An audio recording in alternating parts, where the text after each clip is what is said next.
Cool. So oh yeah, sorry. I'm. Oh wait. Hi, I'm Zach, also known as Interplanetary Criminal, and I'm here to talk about Through the Night, the next compilation on Locked On. The first album, oh, that's a good question. I need to dig deep for this. It will be a first album. It will definitely be a rap album. I want to say, Get Rich or Die Trying by 50 Cent. Yeah, that's the first one. One of my favourite UK artists right now, one sec, I've got to reset my Spotify. Who's your favourite UK artist right now? Do you have an answer for that? Criminal. Yeah. Top songs 2022. Yeah, one of my top songs, obviously, George Riley and Anne's You Could Be. So I wanna know, what did I catch? I Don't Wanna Know by B.O.T.A. I don't wanna know, no follow pussy boys, turn as a whole, no. I've rinsed that tune as well. Near Archives, Sober Feels. I don't lie, I'm sober, Another massive tune. Yeah, I like that like teenage angst sort of thing at the minute. Ooh, my favourite thing about the North, it's the, without calling anyone out, I think the North is very real. Brash, I really like that, you know. And what I like about that is that when I say brash, I mean it's very honest and very humbling to be a Northerner, right? But there's no way that I can be sat with my friends and be like, wow, you know, I can't believe the music career at the minute, because they'll just shut you down right away, and I love that. And I think that's my favourite thing about the North, is it keeps you very humbled and no one cares, you know what I mean, about how well you're doing and stuff like that. Yeah, it's just very easy going and casual. I hear it's friendly up north, apparently. Maybe friendlier than down here, but I wouldn't know. Everyone's been, you know, very sound everywhere. Yeah, I think brashness and humbling is the best thing about the North. My accent, I love as well, you know, and feel very blessed to have it. Big Ange, any day of the week, 100%.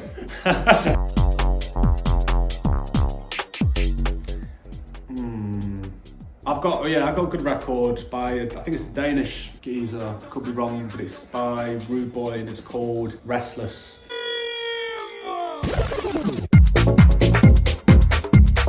It's like a really, really suave, force to the floor tune that I like playing, but on the other side it's like a speaker's tune, but whenever I pull that one out, it's one of them that you know, it's not hard either. As soon as you play it, everyone's just like... Favourite girl band? Yeah, I do. I'm gonna say it's not really a girl band, it's a girl singer, Tops. Do you know them? I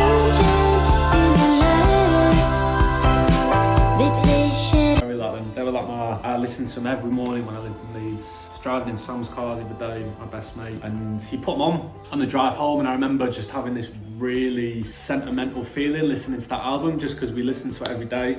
So yeah, Tops. One of the only bands that if they were playing in town, I'd go, all right, let's go watch them. I'm not very heavily invested in bands, obviously. Yeah. That one, yeah, like me and Sam spoke about going watching them before. Right now, that's my go-to one changes. It's like whatever we have in the fridge in a minute is probably like a snack. That is what? Oh, let me have a think.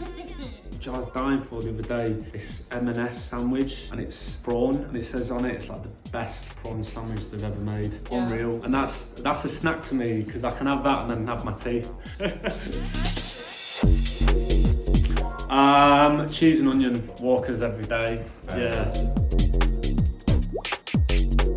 Run Dance Hall by Main Phase, my boy Main Phase.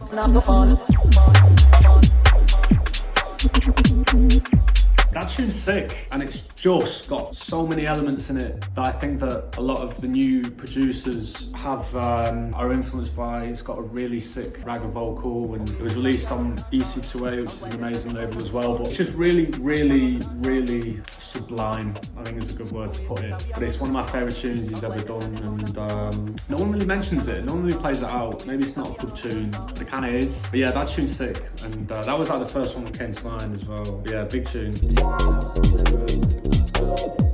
Ooh, okay. You know, I was gonna say, this is probably really controversial. In fact, people said I look like Ezra Miller, right? We're not gonna say that anymore. You don't even have to put that in. You know what, when someone said it, I was like, who? And then I saw it and I thought, don't know, it just have to be someone that could grow their hair, right? You know? So I'll leave that to the casting director, to be honest with you. You know what? I'd survived to the end. I love horror movies, and I think I've sussed it out. How do you survive? Just by sticking together is the main thing. Yeah, I reckon it depends what the monster or who the serial killer was, but I reckon I could finesse it pretty much. When I lived in Leeds, me and Sam would watch a horror movie a night, and it sounds pretty sadistic actually, but we craved it. Once a week, me and the boys will go around to ours and we'll watch a horror, and big fan of Hereditary and things like that. But I don't think I'd survive that, to be honest. I think stripes. I just don't think I'd pull off spots, but I'm thinking like a pinstripe suit. Personally, I'm not a big fan of summer in terms of dressing. I like layering and stuff like that. I just hate wearing a shorts and t-shirt and like socks. Just looks weird with that. So in terms of getting dressed, summer.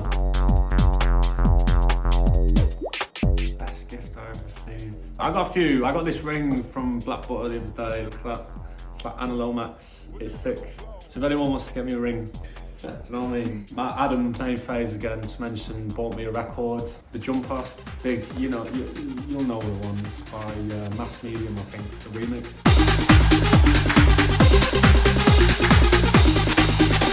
That was quite a nice one. Not really. I mean, I'm just gonna say this. I just think that when you pass, right, you wouldn't know either way because you'd be something else, right? So potentially, I'm not going to say no. I'm going to say yeah either. I'm just going to say you wouldn't know.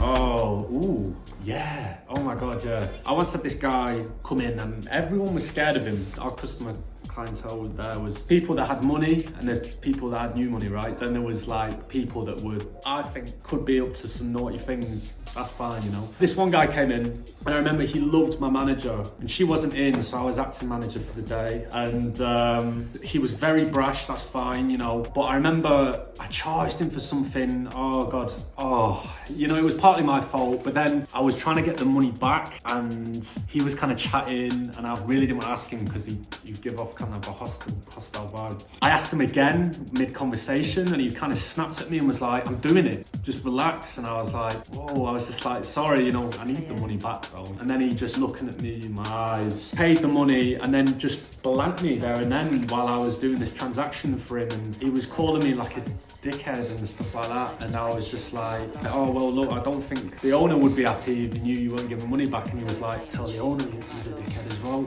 I think he knew him, so I was just like, oh, I will. And then it was just this weird, you didn't really get that many rude customers that I employ. They're very respectful actually, and you know, what a beautiful thing to work in a shop where people aren't horrible, because I've done my fair share, you know what I mean? I remember the first ever job I had was working in Blackburn with my auntie at like weddings. I just needed a job, right? And people in hospitality, especially weddings, high pressure, they're horrible. All the chefs hated you because you didn't care about the job. Everyone there that had to work there full time hated you because you was part time, right? I was 15 years old. Got abuse. I remember serving on the bar one time, and this is Blackburn, right? I wore glasses at the time, got like short vision. And I remember full bar, me on my own, and this one guy goes, "Oh look, got funds here," and then everyone laughs, right? And I'm just stood there like 15-year-old, just thinking, wow. You know? Okay, I really like Asda because it's got really good American sweet section at Walmart. If I'm feeling bougie, M&S, you know, I could probably say Sainsbury's is my least favourite. Work it up that way, but I'm a fan of Co-op. I know that's quite controversial as well. People aren't a fan. Spenny, I think. I reckon I could do the judging on RuPaul. You know, I reckon I could do that. I mean, on the UK one, that seems a bit more because they get anyone on there, right? I think that's about it. I think I'd be gassed and also, but then I think sometimes maybe that's not for me. There's people there that deserve it more, but I would love that, you know. Oh, the UK one, I just can't. My favourite from the UK one was probably, what's the name? Much better, you know. Yeah, Bag of Chips. Bimini, obviously legends. I'm an American RuPaul. You know, any day of the week, I'm a big fan. I used to watch that show that Trixie and Kathy did. Someone said that they were speaking to Sister the other day, and I was like, who? And they were like, you are the worst fan ever. And that's it. I don't watch it anymore, but it saved my life during lockdown. Thank God it was there.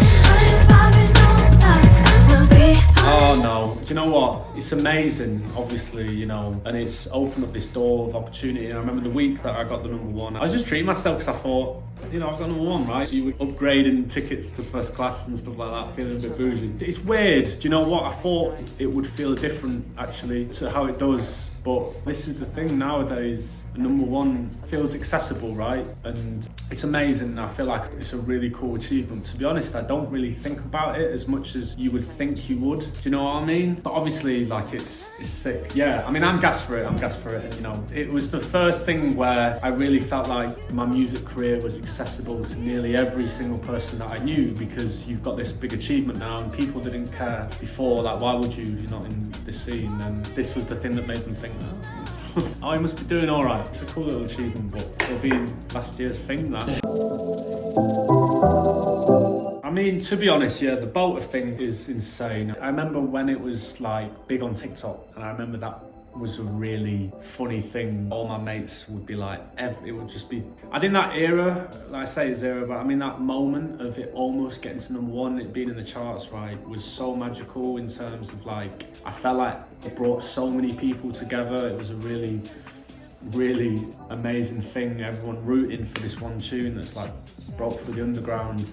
And that felt really special. But yeah, in terms of musical accomplishments, you know, there's so many things that I'm gassed about, like the DJ Mag Awards and stuff like that. That felt more like an achievement than a number one in some sense, because that was more my peers and people around, and that was more me, you know. That felt more like an accomplishment in the scene, right? But yeah, this past year has just been incredible in terms of music, so I couldn't really, yeah, B.O.T.A obviously the big one.